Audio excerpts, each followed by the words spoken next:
नमस्ते। मेरा नाम नीतू है और आप देख रहे हैं माँ, घर और जज्बात। यहाँ हम उन कहानियों की बात करते हैं जो हर घर में जी जाती हैं, कभी माँ की ममता में तो कभी बेटी के जज्बात में। आज की कहानी भी एक ऐसी ही सच्चाई है जो दिल को छू जाएगी। चलिए शुरुआत करते हैं। चारों ओर सन्नाटा था। विषैली गंध हवा में तैर रही थी। भीड़ जमा थी, सब चुप थे। हर कोई बस एक दूसरे की आंखों में सवाल ढूंढ रहा था। नगर पालिका की मुर्दा गाड़ी वर्मा जी के दरवाजे पर आकर रुकी थी। किसी ने खबर दी थी कि वर्मा जी की पत्नी का निधन हो गया है और अब अंतिम संस्कार नगर पालिका को ही करना पड़ेगा। लेकिन वर्मा जी एक बुजुर्ग टूटे हुए इंसान जो दरवाजे पर खड़े होकर स्ट्रेचर लेकर आए लड़कों को बार बार मना कर रहे थे। उनकी आंखें बार बार उसी गली की ओर उठ जाती जहां से शायद कोई अपना आने वाला था। नहीं, थोड़ा इंतजार कर लीजिए, मेरा बेटा आ रहा है विदेश से, साथ में बहू और मेरी बेटी भी होगी, बस थोड़ी देर और। स्ट्रेचर बॉय बार बार घड़ी देखता और झिल्लाकर बोलता, चाचा कोई नहीं आएगा, अब जाने दीजिए चाची को, आज बहुत काम है। लेकिन वर्मा जी की आंखों में बस उम्मीद तैर रही थी। कम से कम अपनी माँ का अंतिम दर्शन तो कर ले बच्चे। वो बार बार कमरे में बाहर झांकते और फिर अपनी पत्नी के निर्जीव शरीर से लिपटकर सुबक पड़ते। देखो ना, अभी तक कोई नहीं आया। तुम्हें तो यकीन था ना कि तुम्हारी बेटी जरूर आएगी।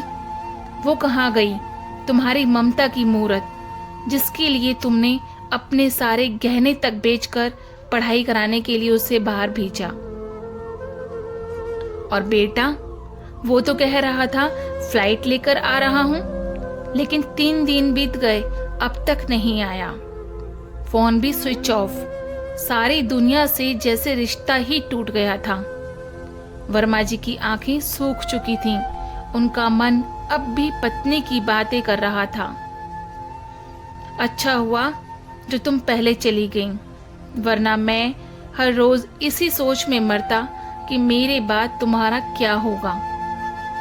अब तो मेरी चिंता भी खत्म, क्योंकि मैं तो पहले ही जिंदा लाश बन चुका हूं। और तभी स्ट्रेचर बॉय झिल्लाकर बोला, हटिए चाचा, अब तो मान भी जाइए, कोई नहीं आएगा। मुझको ही अपना बेटा समझ लीजिए, चलिए चाची को ले चलते हैं।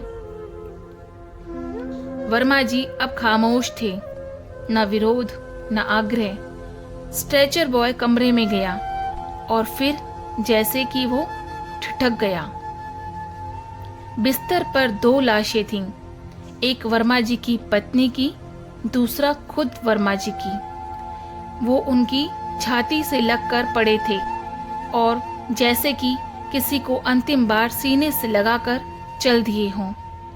उनकी आंखें अब भी दरवाजे की तरफ खुली थीं, मानो अंतिम क्षण तक बेटे का इंतजार करती रही हों। और उस स्ट्रेचर बॉय की आंखों से अब आंसू बहने लगे, जिसे अब समझ आया कि इतनी देर से वो एक आत्मा से बात कर रहा था। वो आत्मा जो बस यही चाहती थी कि उसके बच्चों में से कोई एक आए, कम से कम अंतिम दर्शन तो कर ले। पर जब यह विश्वास भी टूट गया तो उस अनजान लड़के के मुझे अपना बेटा मान लीजिए कहने के बाद ही उस आत्मा ने चैन से विदा ली। पूरा मोहल्ला सन्न था, सबकी आंखें भीगी थीं, लेकिन किसी ने आगे आकर लाशों को छूने की हिम्मत तक नहीं की। सिर्फ वही अनजान स्ट्रेचर बॉय था जो दोनों को ले गया, श्राद्ध कर्म करवाया, क्योंकि अंतिम दर्शन किसी ने नहीं किया सिवाय एक अनजाने गरीब लड़के की। हम अपने सपनों के लिए बहुत दूर निकल जाते हैं, पर जिनके सपनों में हम जिए थे उन्हें अकेला छोड़ जाते हैं। क्या आपने कभी कोई ऐसा अनुभव किया है? कमेंट में ज़रूर बताइए और वीडियो शेयर करिए ताकि और लोग भी इस सच्चाई से रूबरू हो सकें।